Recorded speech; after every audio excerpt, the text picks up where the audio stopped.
Muraho neza nanone twongeye turagarutse ahangaha turi ni Kanombe nanone tubazana inzu nziza usanga ahangaha i Kanombe Nyarugunga. Ni inzu nziza nini iri ku giciro cya miliyoni 140 ndetse ni inzu ifite ibyumba bitanu ikagira na rooftop. Iyo nzu yacu rero ikaba ifite parking nini yakakira imodoka 3 cyangwa 4 mu byukuri, ariko 3 nizo zaba zisanzuye neza. Ni inzu nziza rero nkuko mubibona ikoze ku buryo buri moderne, ikora ku muhanda kuri miliyoni 140. Inzu yabi yawe ukayegukana. Ni inzu igiye ifite ibintu byiza by'ibirahure, ibifite amavaze, ifite buri kintu cyose wakenera mu buzima bwawe, ukavuga ati nigura inzu nziza cyane. Reka nkomeze mbereka ariko ntaraca ndabereka ko ahangaha yuko asa ahangaha ubwo twa tuvuye muri parikingi dukasa ahangaha tugiye kubereka ahangaha ni urubaraza rwo kuri chambre principale umuntu ashobora gusohokeramo cyangwa akaba yakinjiramo aparitse imodoka adashaka kuje n'abantu wenda bari muri salo. Urubaraza narwo ngira ngo murabona ko urubaraza rwiza rufite ibikoresho byiza, stone finisher, ni ibintu biryoheye ijisho, ni ibintu bisa neza mu byukuri ubona biri open. Reka ndeke kubatindira, nta handi wakura ibyiza nk'ibi ngibi kireka kuri Kigali Band Sale. Tuvugisha ubu ngubu tukakugeze, reka mbereke hejuru kuri rooftop mbere yuko mbajyana mu nzu. Wow, tugeze ahangaha turahura n'urubaraza rwiza cyane ushobora kwicaramo ukanywa icyayi cyangwa ukakira n'abawe babashyitsi wenda mwabanye, rukwereka ubwiza neighborhood y'iyi nzu iteretsemo. Kuri miliyoni 140 iyi nzu urayegukana. Reka nkutembereze tuvuye kuri rooftop nkugeze mu nzu urebe ubwiza bwo mu nzu ukuntu nabwo ari ibintu byiza. So ndagira ngo noneho mbatembereze iyi nzu nkuko nari basezeranyije. Tukigera ahangaha turahura n'urubaraza rwiza cyane narwo rufite ibikoresho byiza cyane, yaba amarange, yaba urugi, yaba stone finisher, yaba na finissage iraha n'amatara yayo. Mabona ko rubaraza rugari rurimo ibintu byiza rwisanzuye. Reka no kubatinza mbinjize muri salo duhura n'urugi rwiza nk'urunguru rwa muvura. Mu byukuri ni ibintu byiza cyane ubona bisobanutse biryoheye ijisho. Tugeze maha ngira ngo itara ririmo murabona agaciro rihagaze. Iyi nzu ndayibutsa ko ari kuri miliyoni 140 zirimo ibiganiro bikeya.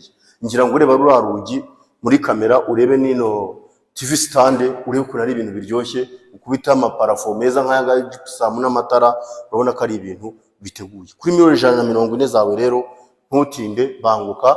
Nimero yacu muri screen, udufashe gusa tuzamurane umuryango nyarwanda, udukore subscribe ujye ubona ibintu byiza nk'ibi ngibi.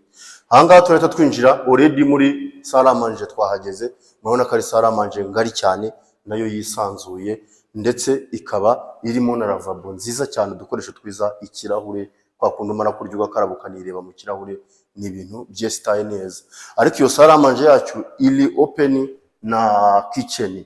Urabona iki gikoni nacyo kuntu ari ibintu byiza cyane, abantu babaye abahanga mu kubaka kire kuzabahenda.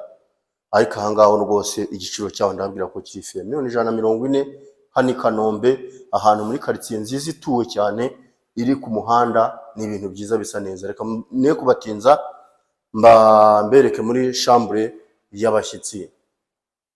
Aha duhagaze rero ni kuri chambre y'abashyitsi, hamwe hakira abashyitsi. Nyuma urabona ko ari ahantu haba kuba ari heza, naho tugira muri no corridor yaho turahura na douche nziza cyane ngari iteguye mu by'ukuri, irimo toilette, ikamo lavabo nziza n'amakaro meza y'umweru. Twasohokamo tukagera hano turahura n'icyumba cyiza cyane nacyo Kigali kakira icyumba cya igitanda cya kabiri, ariko gifite na garde-robe nayo nziza mu by'ukuri.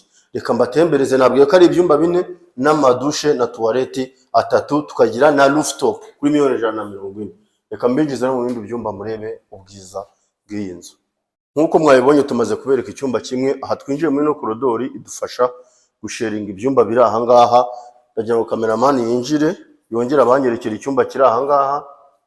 Harimo icyumba nacyo the same nka kiriya Kigali, kandi gifitemo na garde-robe. Ndagira ngo tubereke kantu ku kandi, gusa icyo mutari bubone na amanexi, ariko nayo arahari.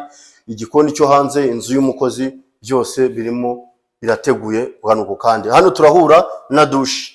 Iyi douche ishobora gukoreshwa n'iki cyumba n'ikindi kimwe tugiye kubereka, ariko urabona ko ari douche ngari nayo yisanzuye nyine wakoresha wisanzuye. Ahangaha turahura n'ikindi cyumba cya gatatu twakwita ko ari nk'icyumba cy'abana, kuko cyegeranye na master bedroom. Nacyo ni icyumba Kigali kinini cyiza mu by'ukuri. Abana bawe baryamye ahangaha begeranye nawe ni ibintu by'umuryango biryoshye. Turavamo rwose ntabwo tubatinza, ariko tukinjira aha ni muri master bedroom n'ubundi. Uru rugi turukinze gutya cyangwa tukarukingura uhereye aha kugera ruguririya hose ni muri master bedroom. Reka duhere hano duhere kuri bathroom ya kwa boss. Murabibona mwise boss kuko buri umuntu nyiri rugo, urabona ibintu ukuntu biteguye. Uyu muntu aba ari mu boss mu by'ukuri. Urabona iyo shower ahantu yogera kuntu ari ahantu heza.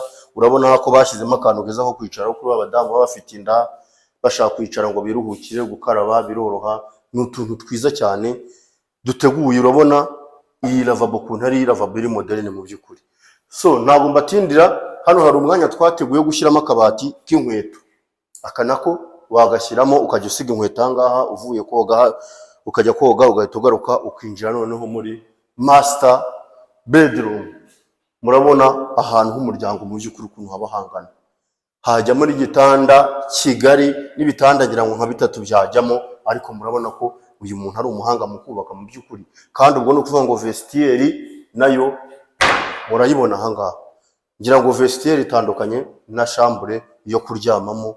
Murabona ko ari ibintu byiza biteguye. Tutarajya kure ariko dufite hano n'urubaraza rwiza ushobora gukoresha usohoka cyangwa se winjira mu gihe uparitse imodoka ufite hari abashyitsi bari muri salo bahagutanze udashaka kubarogoya, ushaka kurukoresha cyangwa se ugasohoka ukaba wagenda. Ni ibintu byiza biteguye muri rusange. So wowe rero urebye iyi video ukabona igushimishije, ikintu cya mbere nkorera subscribe mu by'ukuri tuzamukane muri business nyarwanda. Ikindi ujye ubasha kubona imari nk'izi ngizi. Nababwiye ko kuri channel yanjye ushobora kubona imari ya miliyoni 150, ukaba wabonaho inzu ya miliyoni 500. Mwese nabatekerejeho, yaba barebare bashaka ibintu biri big n'abarimo hasi gatoya, mwese nzajya mbakorera. So dukorere subscribe cyangwa uduhamagare kuri iyo nimero, utwandikiye kuri WhatsApp iri muri screen yawe, dufatanye kuzamukana. Murakoze.